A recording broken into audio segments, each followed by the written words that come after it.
Welcome to the Franklin Method Fellowship. I'm your co-host Solange Ross, and I'm joined by my colleague Deborah Chassie. We are physical therapists specializing in the pelvic floor. In this podcast, we share our passion for the Franklin Method and integrating it into functional, everyday movements, all forms of exercise, and our physical therapy practices. We also share a love for talking about the pelvic floor. We hope to inspire you to move better and feel better in your body. Always check with your doctor before beginning an exercise program. This podcast is not intended to be used as medical advice. Let's grab your Franklin Method balls and bands. Enjoy the show. Welcome, everyone. We are the Franklin Method Fellowship. My name is Solange Ross, and I am here with my colleague, Deborah Chassie.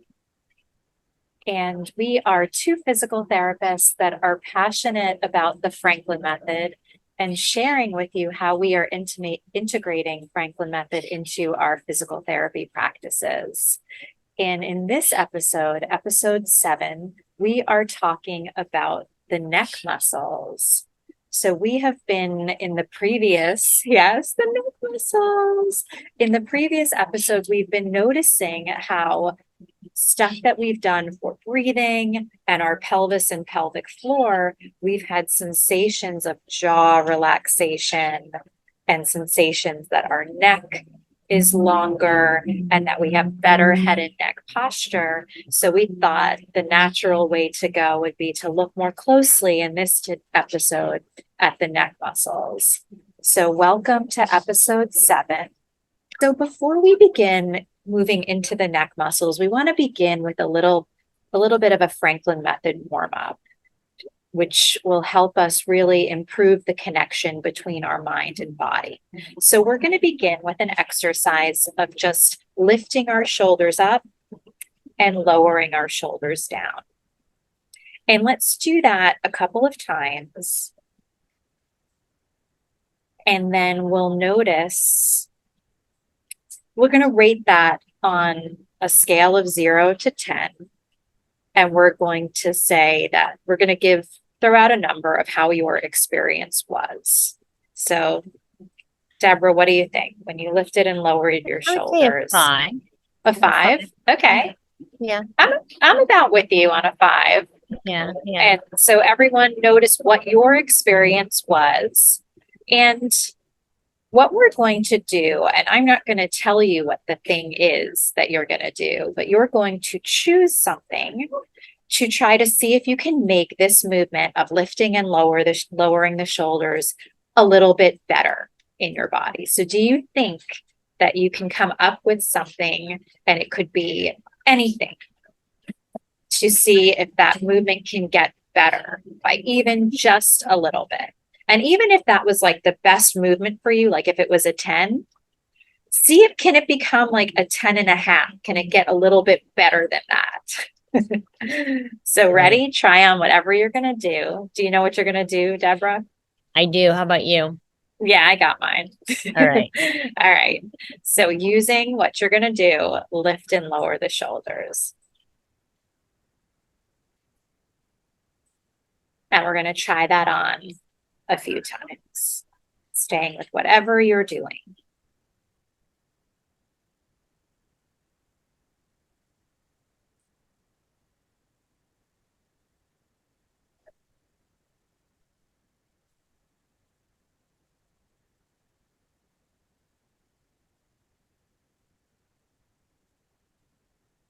Okay. So how did that go for everyone? I felt like it brought me up to an 8, which means there's still improvement. I definitely enjoyed the movement more myself. And so what did you do that brought it from a 5 to an 8? So I love the ocean, and I love looking at the waves in the ocean. So at first I imagined, waves coming in. And then I thought, it's not good enough yet. I know it can be more. I mean, they did raise it some. And so then I imagined the waves being really high like they are in Hawaii or Australia, right? Big, giant waves. and the shoulders just can move with those big waves. I love that. So it's like the waves are lifting my shoulders up and then Exactly. riding down. So my shoulders are riding up and down with the wave. Yeah. That Think definitely, think about the power in those waves too. the power in the waves. And we're not having to force any power as we're doing this. That's such a beautiful image. And I love that you mentioned that we don't have to force it because you're following the image in your mind of the wave, what those big waves are like in Hawaii. Exactly. For me, the first thing I was smiling and I imagined that there was just a smile extending across my shoulders and that smile was bringing them up and down. Wow, that's powerful. And then I was enjoying that so much that my self-talk was, I love moving my shoulders up and down. Moving my shoulders feels so good because I was really enjoying that experience with the smile. Yeah, I love that you brought in the emotion with it because the emotions are so important, how we're feeling, what we're thinking. And if we have positive emotions, then that's going to influence how we feel and how we move. Very good. Definitely. And the other thing that I noticed, and this all came from the smile, it was like an extension of the smile. I was naturally breathing better. It's like I had come into my breathing and I was more like taking this breath in and lifting the shoulders and breathing out. So I kind of extending from the smile, it brought me into my breath. So kind of those three things happened for me. But what's so important is that what we did was I didn't go out and say, someone needs to massage my shoulders to make them feel better, or I don't need to, get a hot compress or something to help loosen up my shoulders. I did this with my mind, which is, and you did it with your mind, and hopefully everyone here chose a tool with their mind to improve their movement. And what we have just done is used in Franklin method, the process which we call the art of change. So first we check in, we notice what the baseline is at, and we were both at a 5. Then we chose a tool. So Deborah used the image of the wave. I began with the smile. Then we implemented that. We implemented it into the movement. And lastly, we compared. So it brought Deborah to an 8. I really enjoyed it. I don't know if mine was an 8, but it was really an enjoyable experience. And hopefully whatever you chose brought it up a little bit. So using this 4-step process is the fastest way to improve your movement. And guess what? It's free. It's available to your mind, and using your thoughts to improve the way you move is available to you wherever you are, anywhere you are. So absolutely. We really should be taking advantage of what we have with us all the time. Absolutely. Yeah. And the more we practice this, the easier it will be to be able to access the information for our brain. And so, for example, we've talked about breathing quite a bit. If we practice good, healthy breathing, then when we're in a difficult situation, we'll have access to those tools. So in the same way, as we practice this art of change, we'll have access to the information, and we'll be able to start drawing it in different situations. Well, why don't we do a check-in? Yeah. And what I'd like to do is we could do it in sitting or standing, whatever's comfortable for you. I'm going to stay sitting. And what we want to do is we'll just take a minute and close our eyes and focus on our head, and our head sitting on our neck and the neck muscles. And we're just going to notice. It's our baseline.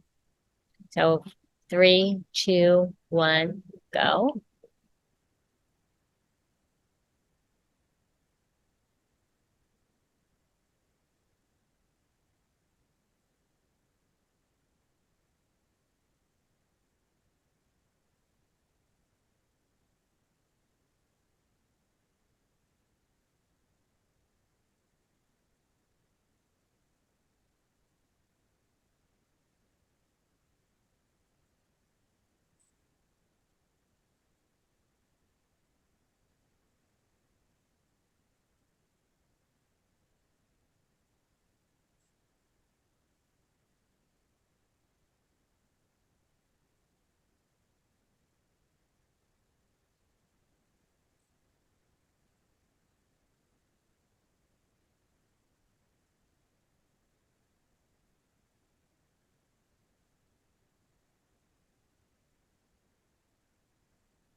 And 3, 2, 1.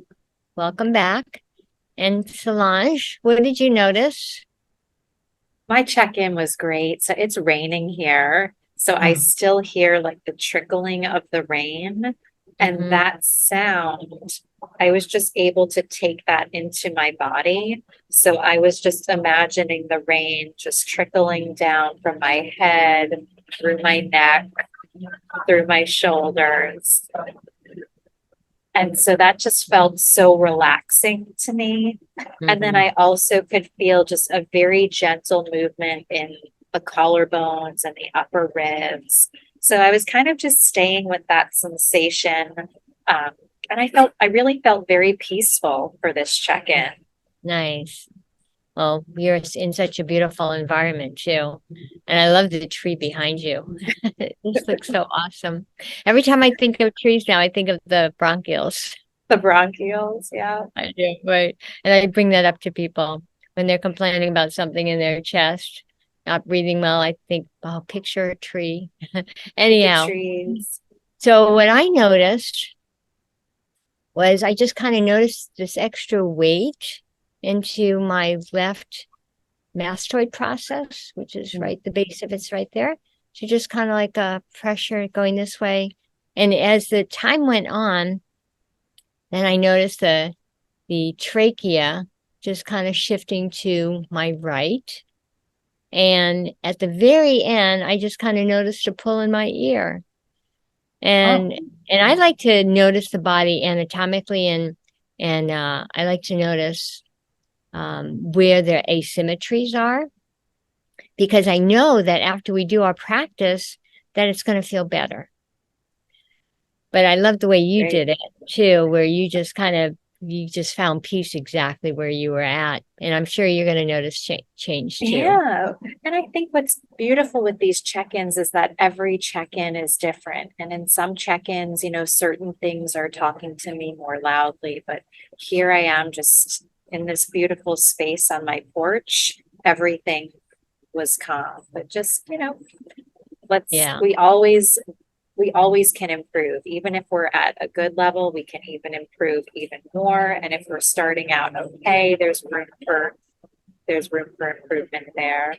yeah, yeah. And if what if we had done our check-in and we were slouching like this, Mm, right? That would give a different feel, wouldn't it? definitely. Yeah. And so when I was doing my check-in, I was sitting on my sit bones, and I'm going to bring my heavy skeleton up, and this is the back side of it. So as we talked about before, right here are the sit bones.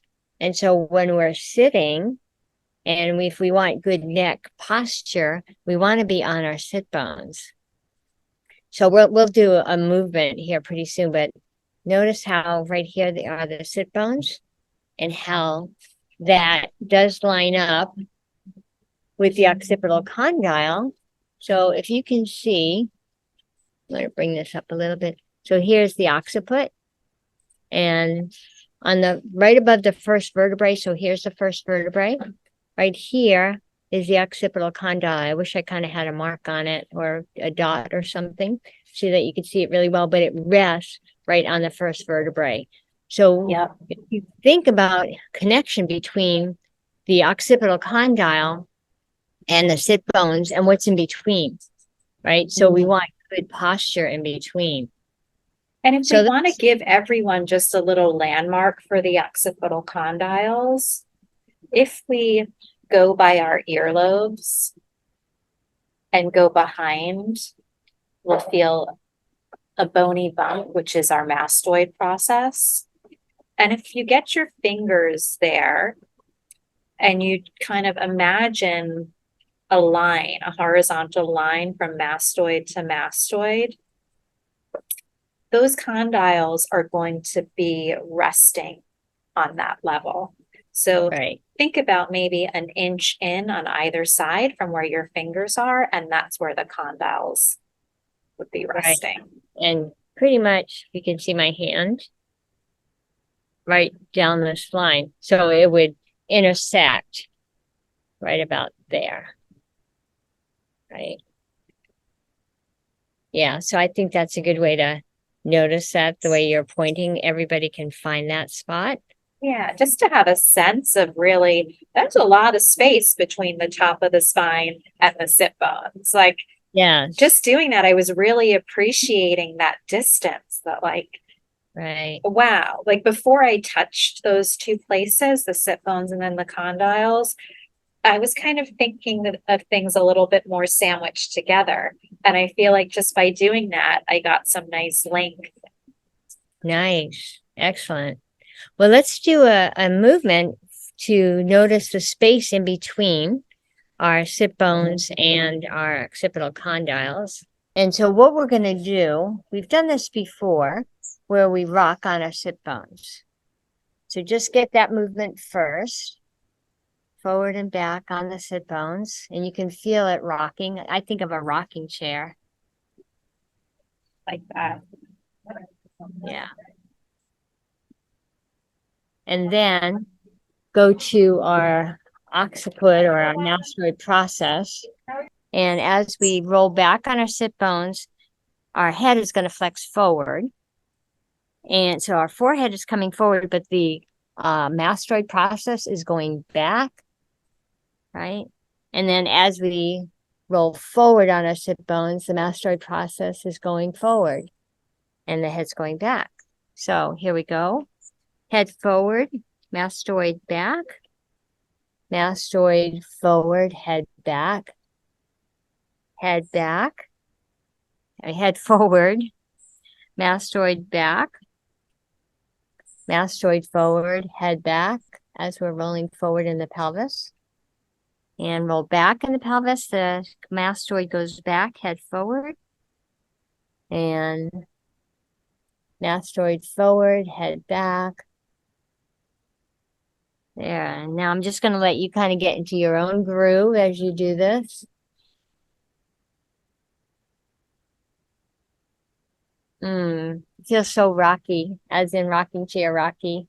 It does, and it feels sometimes when I'm doing cat cow, like I feel like I don't necessarily get a complete motion of my spine. I feel like I can bypass certain areas, but this focusing on the mastoid as I'm moving the sit bones, it really brings a completeness to the movement. So like I really feel like I can just fill out the space in between because I have that proprioception from the top and the bottom. Feels so good. I feel like I don't want to stop. Me too. Well, you don't have to stop. Oh, that actually felt really good. So let's just notice how we feel in sitting and what our attention is brought to. You know what I'm noticing is my low back. It just feels more relaxed. And I feel more open in my breathing, especially right in my chest, along the sternum. I kind of have just the image of I'm making the connection between my condyles or my mastoid process around that area, and then sort of like two columns extending down to the sit bones. So I sort of feel like this unification between my head and my pelvis. So like they want to stay together as opposed to my head wanting to go forward or being slumped. I feel like almost it's like a magnetic connection between the two. Right. It feels like two strong columns. Two strong columns. Good. Yeah. What if we try this? Do you have your ball with you? Yes, I do. All right. So I'm going to put mine under my tailbone. So we have just one. And then go back to the movement of the head. It's kind of tender on the tailbone, though, don't you think? I kind of put it so like I'm not directly sitting on it. I put it so it's like kind of on the just the very back of my tail. So it's kind of like I can feel pressure on it, but it's not like I'm exactly the weight of my body is on it. Yeah. Does that make sense? Yes, proprioception into the ball. Into Right, the so ball. on the back side. That feels a lot better. And so then if we do the exact same thing, how about if we picture a cone, an ice cream cone? And the top of on the top of the cone is our head, where the ice cream sits. And then the base of that is our mastoid process pointing down into our tailbone. So if we picture that ice cream cone, you know what? I'm salivating right now. I really like, and maybe I'm going to turn just to show the profile. So where I have the ball positioned, like I'm not actually a ton of pressure on it. It's more just Yeah, like the very tip, if you can yeah, see it there. And so yes. when I was flexing, I can feel like my tailbone moving away from the ball, but my sacrum moving into it. And then as I extend, my tailbone now moving into the ball, but my sacrum moving away. So like I really like having the ball down there. And the ice cream image is working for me. I'm kind of thinking about like my ice cream cone, like the ice cream has started to melt down the cone. And I don't have any napkins to wipe it up, but that's okay because it's this melty sensation. It's not like your child has this messy ice cream cone and is now going to go sit on your white couch. Right. And you know what I'm thinking is as our head is coming forward, right? That's the ice cream cone coming to our mouth. I mean, not the cone, but the ice cream itself coming to our Oh. mouth, and we're tasting it. So each time I go Mm. back, I'm getting a taste of that ice cream, delicious And ice mine cream. is, you know what mine is? Mine is mint chip, vegan Mint mint chip. Yeah, right. I'm thinking cherry right now. Oh, cherry. Today's a cherry flavor day. Mm. Oh, that Nice. feels good, huh?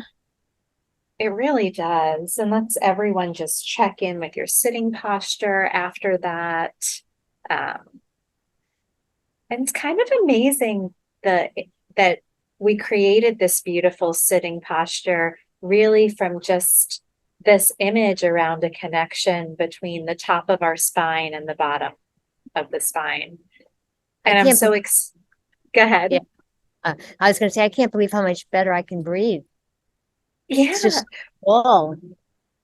And I feel that openness with breathing, which is why I'm so excited for us now to get into the muscles. Like now that we've prepped this beautiful sitting posture, I'm so excited for us to go into the muscles. It's like, I'm feeling good. Like, where can Yeah. we go from here?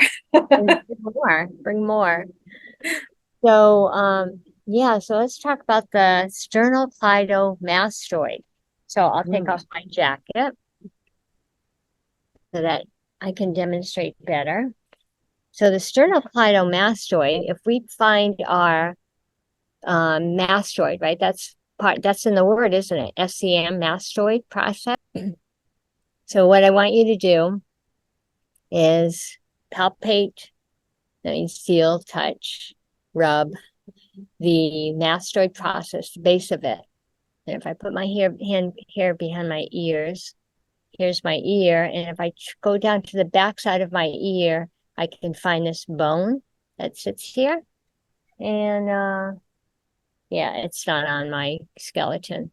Anyway, so feel that and then trace that muscle down to the collarbone and just do a little rub there on the collarbone and then to the sternum, right in the center. And so feel the muscle again. And as you flex forward, the sternocleidomastoid muscle contracts.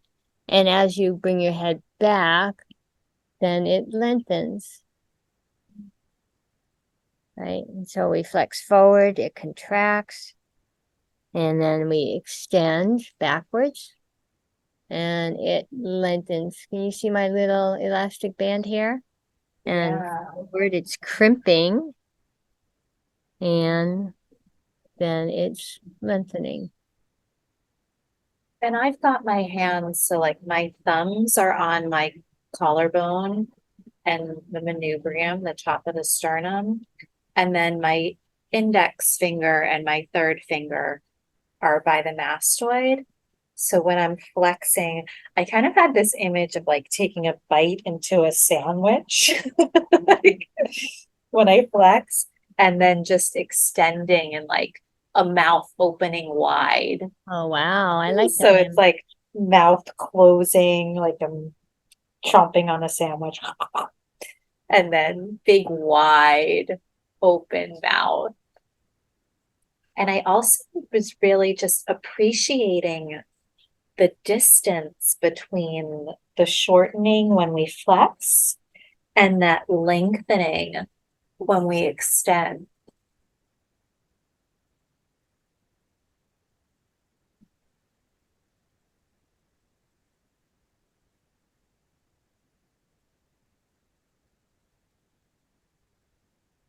So when we do this, something else that we can notice too is that if we bend to one side, then the sternocleidomastoid, I'm going to start calling it SCM now. It's contracting to the side that we bend to. And then as we go to the other side, it is lengthening on that side. So now it's contralateral. So it's ipsilateral, contracting, shortening, sliding together, and sliding apart, lengthening, opening up. Think of the jaws of a shark opening. I really like that image of like a mouth opening. Sliding together and apart. And sliding together and apart. Yeah, think of that jaw of the shark opening. Yeah, let's see how that feels on that side. How does that shoulder feel compared to the other one? Even just the position of it, I don't know if you can see from here that the position, it just seems like it's more back in space compared to the other one. I feel more support in my thoracic spine, just sitting there. Yeah. And I can sense, just checking in with this whole side of my body, I feel like my sit bone is lower into the seat. Oh, I see that. Yeah, I feel it. It's lower into the seat. And I also feel that connection to my jaw as well. Like one side, like the jaw seems a little bit lower. Right. Yeah. Shoulder. Comparing. Oh, big difference, huh? This one feels Yeah. light, easy. And this one, not going to say it feels heavy, but it kind of feels a little rigid going up. I feel a little bit more of like stuff going on up here. Yeah. Well, we need to take care of that, don't we? Let's take care of it. So let's take the other side. So let's put a finger on the mastoid and another finger on the collarbone. And I'm going to use this as an image, right? So as we side bend to the same side, the SCM on that side is contracting. And then as we extend to the other side bend to the opposite side, it's lengthening. Can you see my colorful tool? I like that.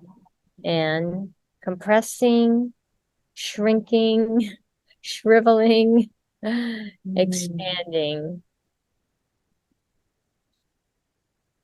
Love to, when we talk about neck muscles, a lot of people associate tightness with them. So I love that this is really, the muscles just feel so long. And I just feel like there's such a beautiful range of motion that's available.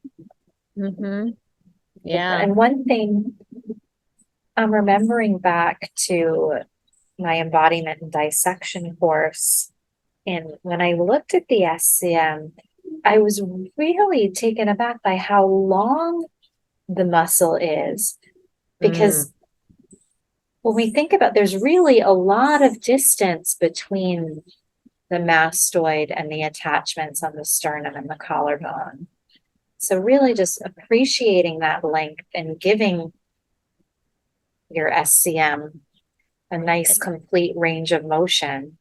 And I'm going to point out something here that I'm noticing with myself as I'm doing this. So at first, when I was doing it, I was also rotating at the same time. And then I can see myself in the video here, and I can see that I'm rotating. And so then as I did it more, I was able to side bend purely more easily.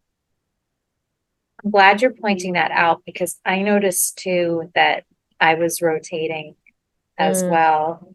And I think too, partly because the function of the SCM, which we'll get into next, it does do rotation. So it is really hard to separate all the movements out. But it is at the same time important to differentiate and have that differentiation in our body. Yeah, for sure. So I want to notice if my shoulder is back in space. It is. Yeah. What about mine? Can you see mine really open? Yeah. Yeah, I'm ready to wear like a nice strapless ball gown. Here I come. Yeah. Just feel breathe. And Well, just that one more thing, just that difference in the arm. Like I do feel how that released the shoulder. And some people might not think that doing stuff on the neck would affect the shoulder. They might do something more of a shoulder scratch, but it's amazing how by doing something with the neck, I really freed up the shoulder. And I noticed too that when I tested this side definitely felt better, the side that I just did, but also this side improved even more.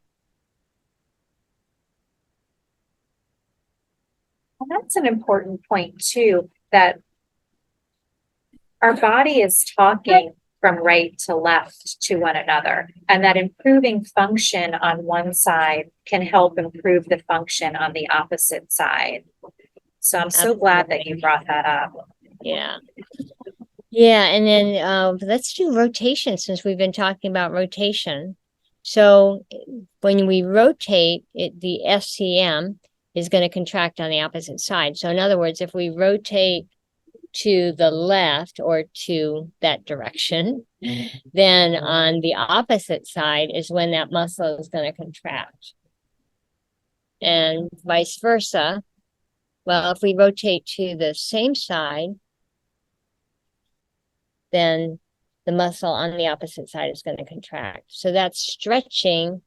Rotating to the right is also lengthening the right FCM while contracting the left.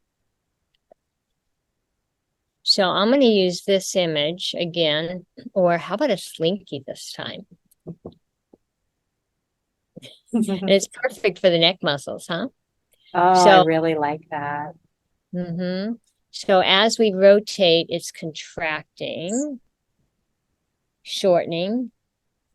And then as we rotate back to the center or to the other side, we're lengthening it. Isn't that nice? And to the opposite side again, shortening. And away from, we're lengthening. And hopefully this image helps.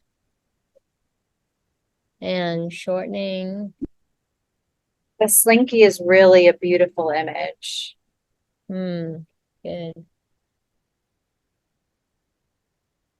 Really enjoying it. And I'm really feeling some freedom in my neck visceral structures, which would be my throat. Just widening as I'm doing this. All of these. I'm also feeling something nice in my rib cage that's happening on the left side of my rib cage. Really? Some nice opening there. Mm. My jaw on that side is relaxing. Feels like it's dropping to the floor. What about our pelvis?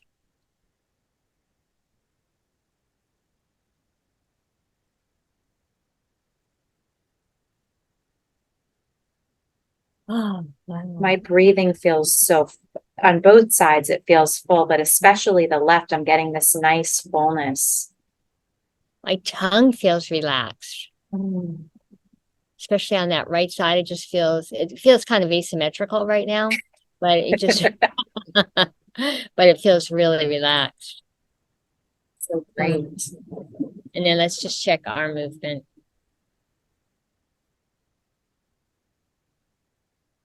Yeah, again, I'm noticing improvement on the right that I did the rotation on that side compared to the left. I'm looking forward to doing the left now. Me too. All right. So here's the SCM again from mastoid to collarbone. And we're going to rotate as the muscle contracts, rotate to the opposite side, and then rotate back and to the same side. So it's lengthening. So, a lot of times we talk about in physical therapy, we talk about lengthening the SCM to improve the neck. And isn't this such a great image to use and to really understand how it's working? It So, really is. And I'm just thinking back to just different treatments that I've done on a neck, which has involved a lot of traction. And I feel like this exercise, the result that it gives me is as if I've had cervical traction. mm, that's And wonderful. how great that we can do this to ourselves. Isn't it? And I love the image of the slinky and seeing the slinky. Yeah. And it also gives this this idea that the muscle is not linear, but that it's spiraled. So when I'm watching you, Deborah, I can really see that spiraling in the muscle. That's a good point. I love that.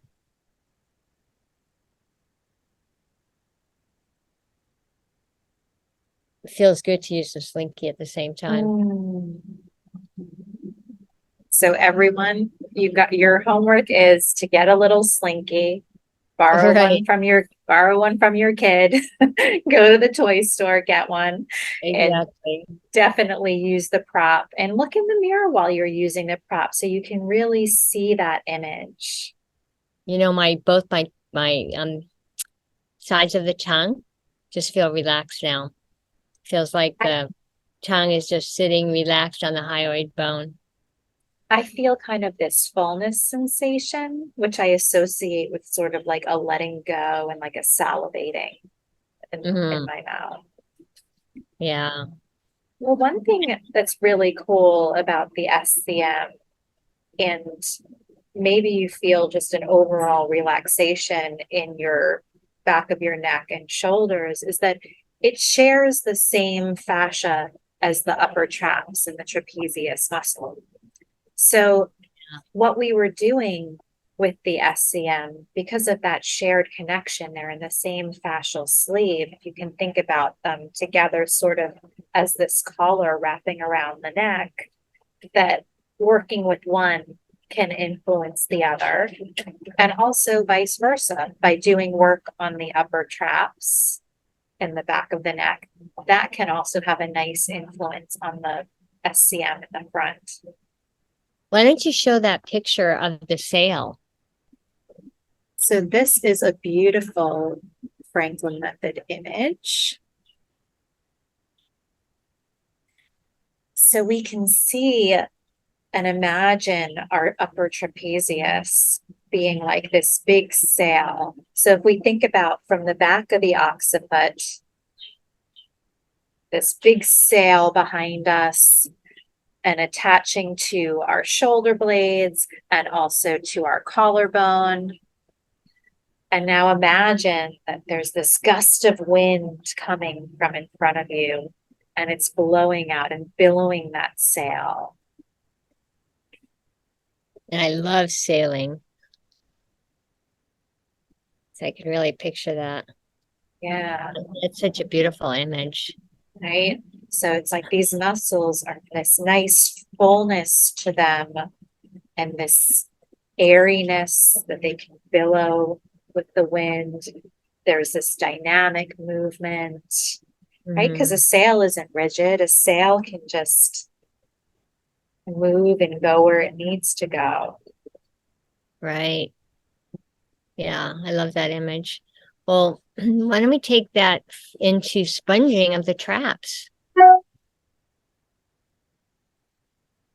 So here I'm going to use a sponge, and just to notice first what happens when we sponge. See how it just empties out all of the water. So think about the waste products being emptied out of the muscle, and however you want to do it, this way I think works best. And so what we're going to do is we're going to take our hand and put it on our traps. So it's basically just right on our shoulder here. And as we sponge, so we're going to sponge and lift our shoulder up slightly. And you could even side bend your head if you want to. So we're squeezing out all of the waste products that are in the muscle. And then we're absorbing more healthy fluid, healing fluid, and sponging. And really holding on to that image of the sponge. So you're not, under your hand is not a muscle, but it's actually, you are the sponge. And as you release it, that it can fill up with the freshest, cleanest water with your favorite scent. What's your favorite scent? I love peppermint. Mm. How about you? I like lavender, but then I also like citrus. So I could be lavender, but then I could be citrus. I love the peppermint too. So let's just notice how that feels. Nice relaxation in my jaw, my temporalis and masseter muscle. Feels so much space on this whole side. Really like a lot of space. Yeah. And then what if we just rotate our neck? Ooh. So when I go to the opposite side, right, that had a big effect on my SCM. Because this is the side that is normally more difficult for me to go to. Yeah. And now it's just moving with ease.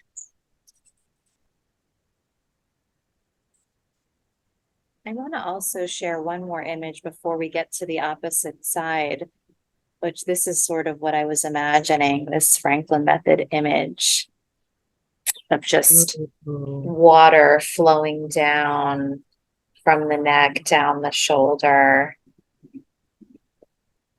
I love that. What beautiful colors too. There's the ocean, huh? There's the ocean. And just the idea of with the sponge, you're squeezing out all the toxins. And then as you release, the sponge just fills up with this fresh, clean, scented water at the perfect temperature for your body.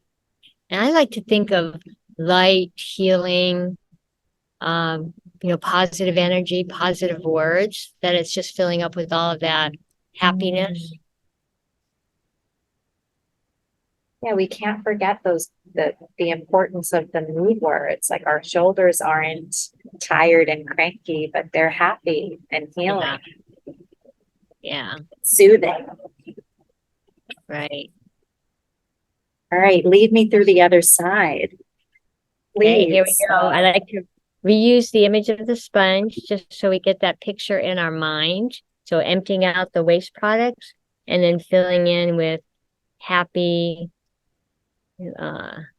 essential oils and good positive energy, healing energy. So if we put our right hand on our left traps and sponge, and I'm lifting my shoulder and at the same time side bending my head, just to get a full squeeze in there.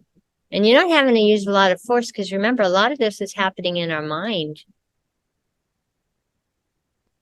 So happy that you mentioned that, because we don't want to, with the sponging, that squeezing, take and put tension in our other side. We just want to use enough to give some proprioception and some input into the muscle while we're using the image in our mind of the sponge.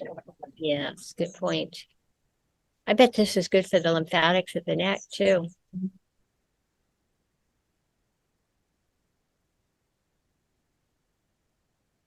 Right? Because isn't that what the lymphatic system does, is it carries away the waste products? Yeah. And we're working very closely to our collarbone too, so we can imagine. Okay. Yeah, our neck has 160 lymph nodes in it. It's a lot for surface area. That's a lot of lymph nodes. So we're really purifying our body, releasing toxins, eliminating stagnation. You know what I'm picturing right now is, you know, when the waves are coming and they crash into the edge of the, or the, you know, the edge, right? And I'm just thinking of, as we're sponging, that's kind of like the crash. It's just like whoosh, getting everything out. And then it fills up with more to build up that wave and crash. I really like that crash being like, what this is going to help release and get rid of everything that's mucky and stagnant and that needs to be out of the body. Yeah. Today I just feel like I keep wanting to do the same activity over and over. I don't want what are you noticing right now? Oh my God. Just this nice fullness, you know, like I'm still with the image of just the water flowing down from my head through the neck to the shoulders. And I like that my abdomen feels really soft. Nice. We all want a soft abdomen. Say that again, what you were feeling up here. Yeah, I'm thinking of the sail, right? Billowing of the sail. You know what image just came to me now? I just had the image of a dog with its head out the window, just enjoying the breeze. Oh. And like that's just like that's exactly what it is. It's like, right. you know, imagine that you're the dog peeking out of the window, just feeling that nice breeze and like billowing the sail. Some dogs have big jowls, and the jowls are just fluttering. Yeah, that nice fluttering. They have the right idea. Yeah, that's great. I love the way I can breathe better. So that's going to stimulate lymphatics too. Improve breathing. Awesome. So there's another group of muscles in the front of the neck that are very closely related to where the SCM is. So we're going to take a look at our scalenes. And if you rotate your head side to side just to get an idea of where your SCM is, again, and if we find the back edge of the SCM and we put our fingers there, this is where our scalenes are. And before we look more closely at the muscles, we're just going to do a little experience. With your hands here, you're going to rub up as you take a breath in, rubbing up. So you're behind the SCM, rubbing up, breathing in. And as you breathe out, slide your fingers back down.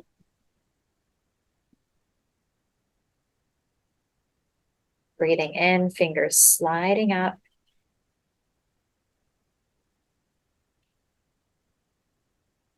And breathing out, sliding back down.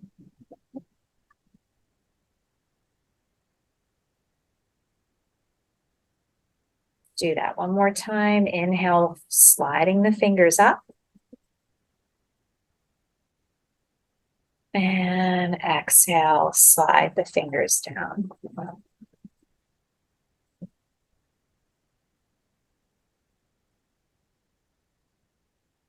And now, let's try the opposite. So now we're going to slide our fingers down as we breathe in. And then up as we breathe out.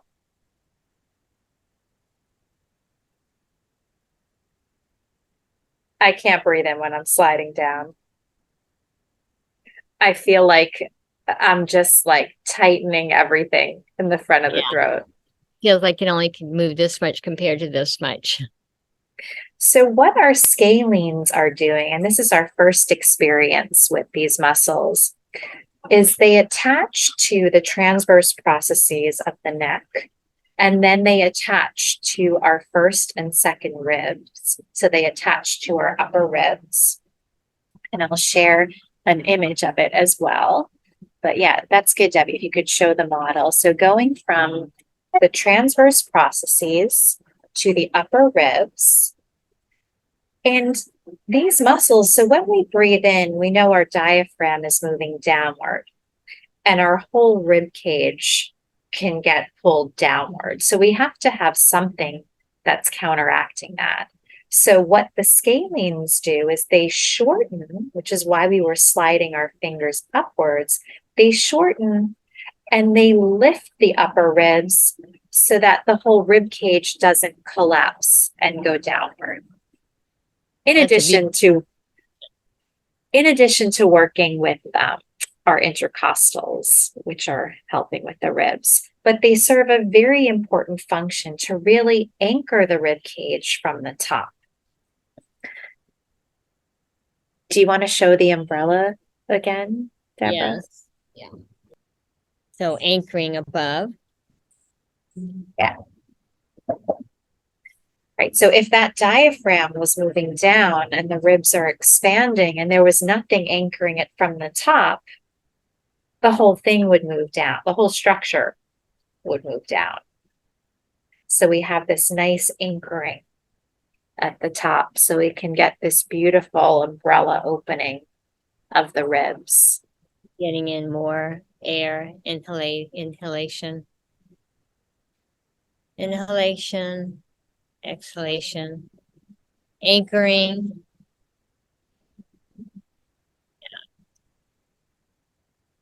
And let's take a quick look at our scalenes.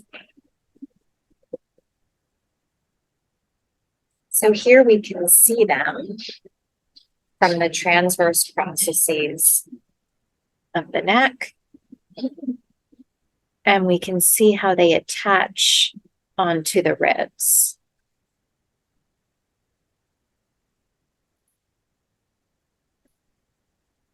So let's do that again. So yeah, let's take our hands and again, we'll palpate. So we're behind SCM. So if you want to rotate your neck to feel it bulge out and then put your fingers right behind. And you're always being very gentle when you're touching around your neck because there's lots of structures here. And then as we breathe in, slide your fingers up. And exhale, slide the fingers down. Allow the scalenes to lengthen. Inhale, sliding up. As the diaphragm moves down and the umbrella opens. And exhale, slide the fingers down. As the diaphragm moves back up, the umbrella closes and the scalenes lengthen. Inhale, sliding up. The umbrella opens, anchored from the top. Exhale, slide the fingers down. The umbrella closes. And the scalenes lengthen.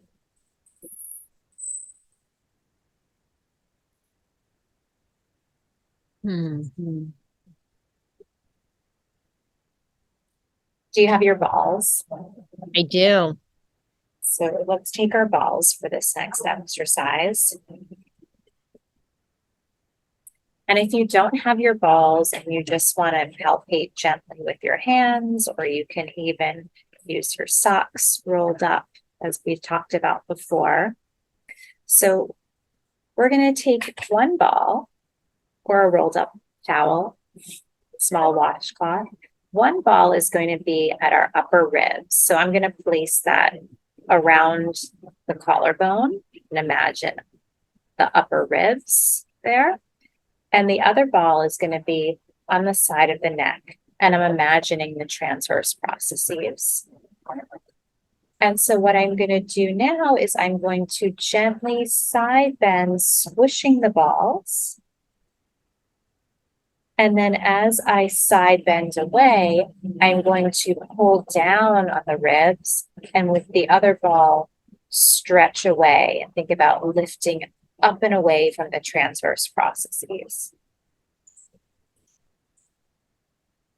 So think about that muscle shortening or the fibers sliding together as you rest your head gently on the balls and then bend away, pushing down on the ribs and up and away gently on the side of the neck. And then we'll do that one more time. Oops. Earphone there. So squishing into the balls and then pushing down on the balls. One down, the other one lifting up and away. And then let's come back and just notice the side.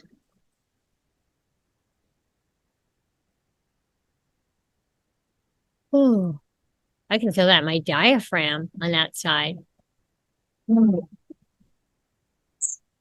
like an elongation all the way down to my diaphragm. That's so beautiful, right? That like working up here, it did something down here to free up something, the diaphragm. Yeah. Wow. So when we do the other side, I want us to imagine these muscles like a fan. So when we're side bending, the fan is going to close. And then as we bend away, the fan is going to open. I love that. So here's when the balls are going to give a nice swoosh together and we're feeling support swooshing into the balls. And then the fan is going to open.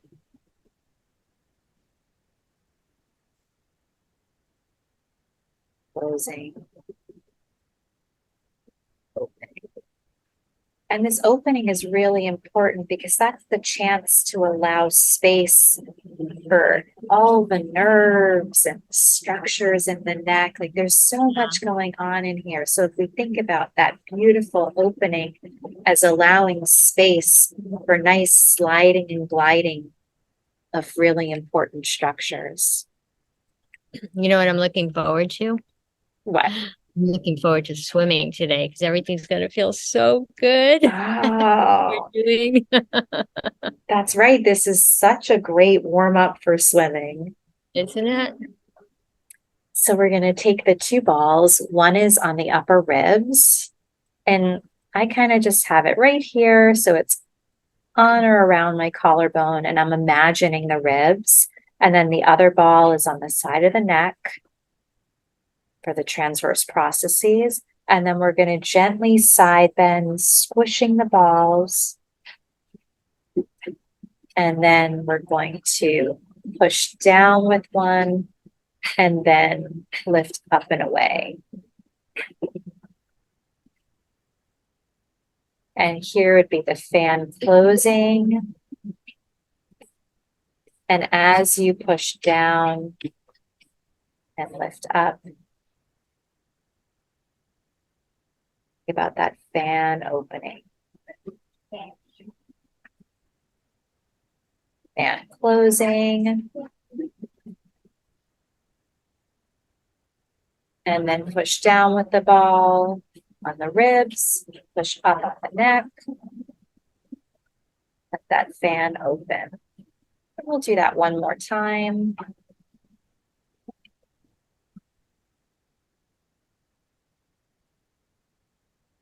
Really allow that fan to open so you have nice space for the nerves, vessels, all the important structures of the neck.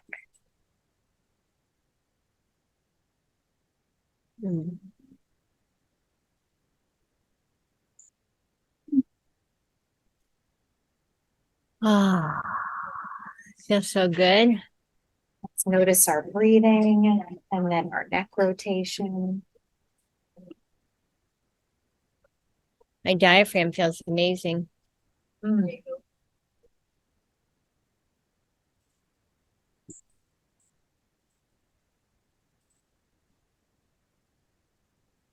Feel so calm right now. Isn't it? I feel like I'm going to do head circles. Oh.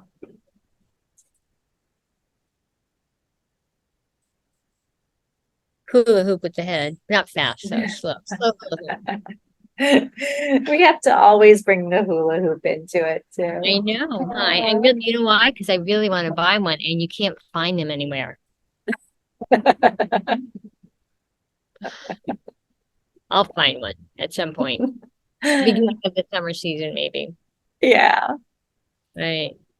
Well, why don't we look at the trachea, since I could feel as we were doing that, just more relaxation in my jaw, Yeah. and then feeling that all the way down to my diaphragm. So what's in between is the trachea that is coming down. Basically, we can feel it in our throat coming down and then bifurcating and going out into the bronchioles, right? Yeah, just drawing that. It's a tube, and in the front, we have the thyroid cartilage and then the cricoid cartilage. And then if you flex your head a little bit, then you can feel the trachea. Can you feel that? You can wiggle it a little bit. And as you flex your neck, you can slide down. And as you extend your neck, you can slide up. Flex forward. You can feel the trachea shortening. And as you extend, the trachea lengthening and flexing. I'm feeling such a nice sensation, like as I feel the lengthening, I'm feeling such a nice sensation around the heart, just this lifting of the heart. I know, isn't that nice? I feel that too. Yeah, and as we're doing that, see, I've got my heart here. Right? Let's see if I can do two at once. I think I can. So we flex forward and then we extend and just think of the heart being cradled. Right, so I'm going to start again here. So we flex forward and the heart is just descending. And then as we extend, the heart being cradled and supported. And flexing forward. And I'm going to take the heart away and just use my hands. So flex forward. I'm just thinking of my heart sitting in my hand here. Me too. And then extend. And it just feels cradled on both sides. Really imagining that cradling. So I'm thinking of the trachea and then it kind of bifurcating behind the upper part of the heart. And I'm really thinking as I extend that where it bifurcates, that's cradling around the heart and giving it some support to lift it up.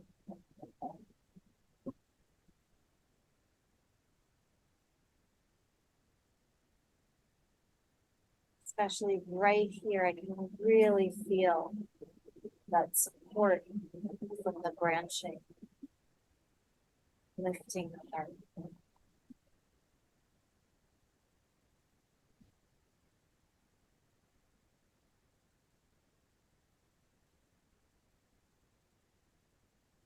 My heart feels large now, like big. It's the center of focus.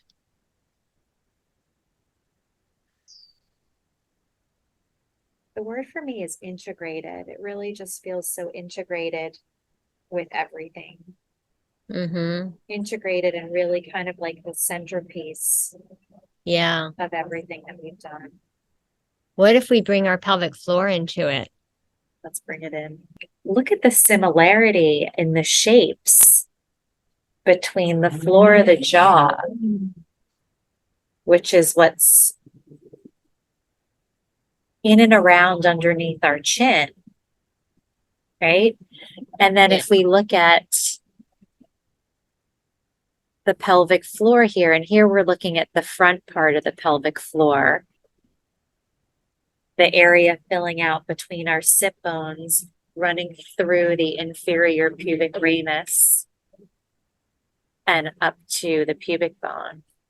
Sense what we can feel in the floor of the jaw and in the area from our sit bones leading up the inferior ramus of the pubic bone to the pubic bone. We'll have a sense, see what we can sense and feel with that.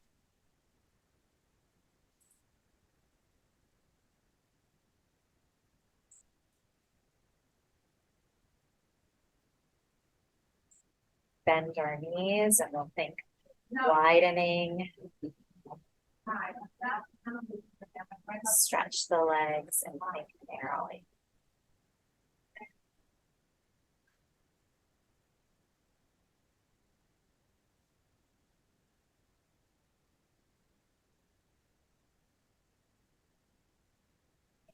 Opening as we bend the knees. And bands closing. Opening.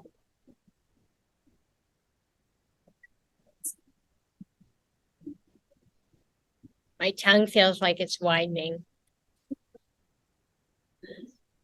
And we can imagine the fan being from the tip of the chin and then extending to the angle of our jaw, and that widening and narrowing, widening and narrowing.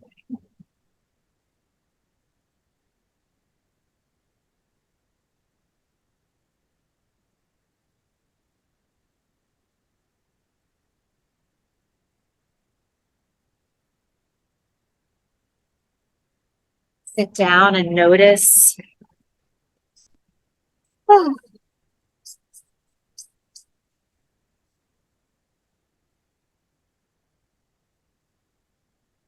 What if you rock on your sit bones again? Just as a comparison to what you did before.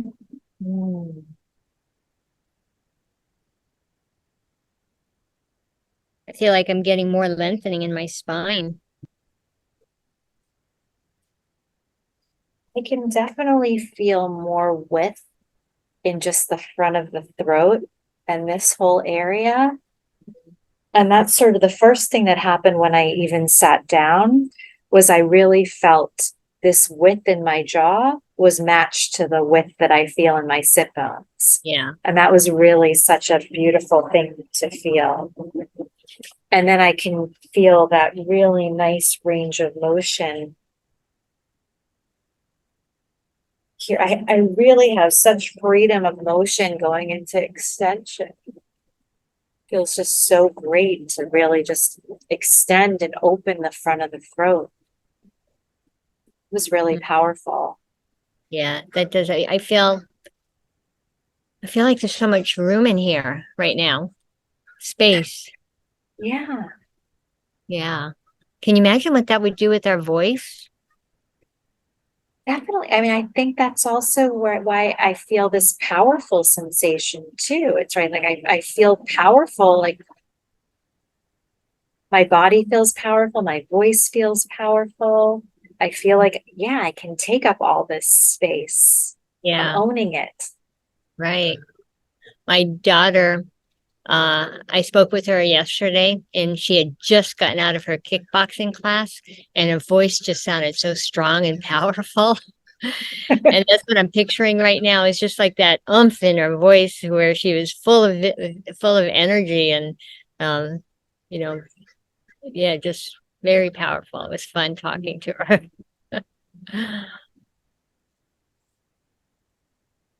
Well, I think we've done a lot today, so maybe we can close. I don't know if there are any other images that come to mind that can help us with relaxing our head, neck, and shoulders. Let's see if there's anything else that I had that might help.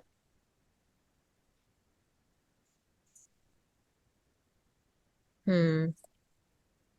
We did actually cover quite a few of them. We did. We did give a lot. Well, I'm sure something will come up, as we move through our day and continue to practice for I this have week. one Oh, that I you do? want to, Okay. yeah.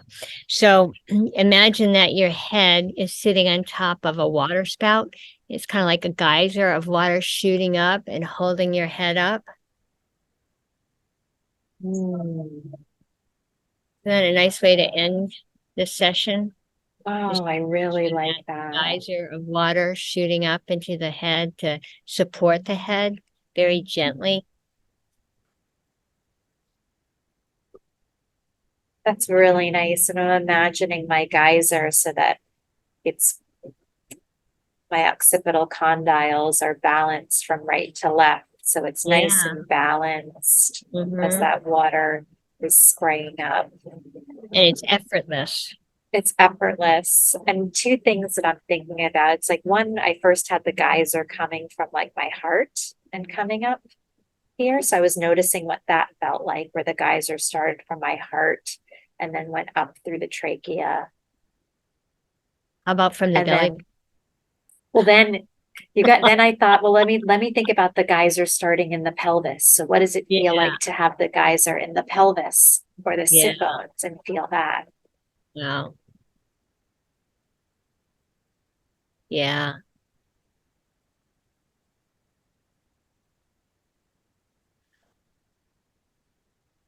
And those are two beautiful experiences, different for me. For me, the geyser here felt like more opening, more space up here. Yeah. For the geyser from the pelvis just feels very, very supported, like really nice sitting posture. Yeah. And the one from the belly button feels just kind of excitable.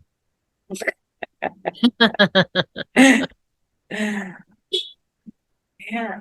And I love that we play with what comes up in the moment. And I really want to encourage everyone to do the same. To, if they have an image, try it on and don't just try it on for a second. Give it a few rounds, like really be playful with it to see like does the image work for you?